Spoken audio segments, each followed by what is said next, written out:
Hello again everyone. In this video, the second video, I'm going to explain the different stages you need to go through to prepare your first scholarly practice example. This is the one that relates to scholarly practice in your subject or your discipline or your field.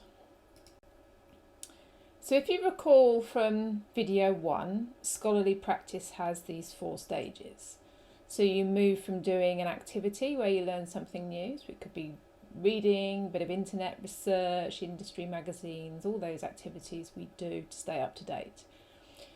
How you then move on to apply that in your teaching is the next stage, how you share it with your students.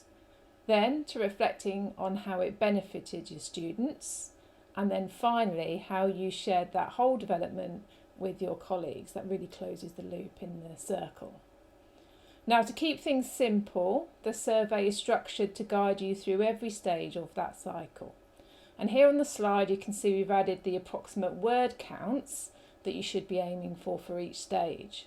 So the whole example should end up being about 500 words.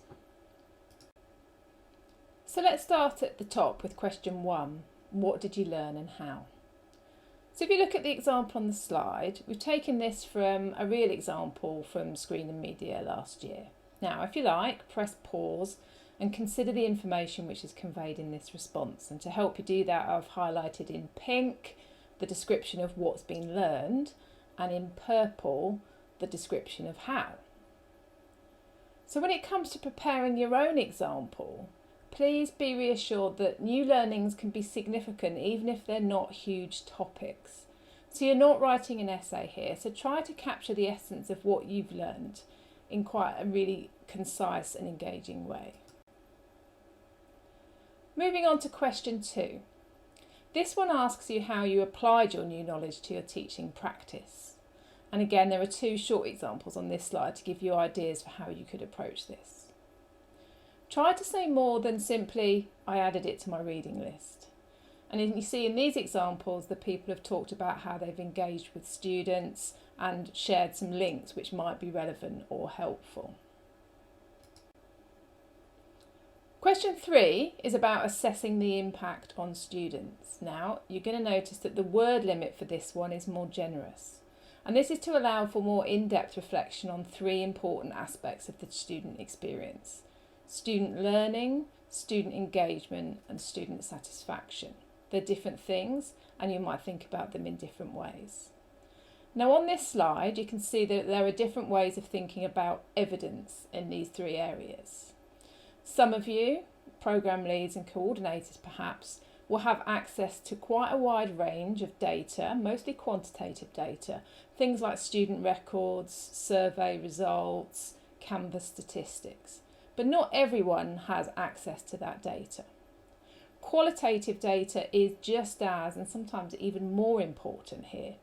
So think too about the information you acquire during your normal teaching practices. What do you see? What do you hear? What do you feel in your classrooms and those interactions you have with students? All of this informs your reflection on the impact of the changes you've made. Now at this point, a couple of examples are going to help demystify it. So have a look at this one. Again, pause the recording to read it in full. What you can see here is that the teacher describes what they have observed about the way students have engaged in class, as well as how they've performed in their assessments. So the data is qualitative and the teacher has drawn meaning from it rather than just reported what it was. This example is a bit different. Again, you can pause to read. There is some quantitative data to evidence the student learning, and yes, the students did well. But with those numbers, we've got some in-depth reflection on some of the student engagement indicators, which are qualitative. Now, you may encounter a problem if you've not yet had the opportunity to fully integrate the new material, the new things you learned into your teaching, especially if that happened later in the year. Now, my advice would be that if you haven't used it at all in your teaching, then you probably need to go back to the drawing board and think of a better example. But if you've started to apply it, started to introduce it gently into perhaps your classes, then you can talk about your strategies for next steps in this section. The final question is question 4, and in this section we want you to explain how you shared your development and great work with other teachers.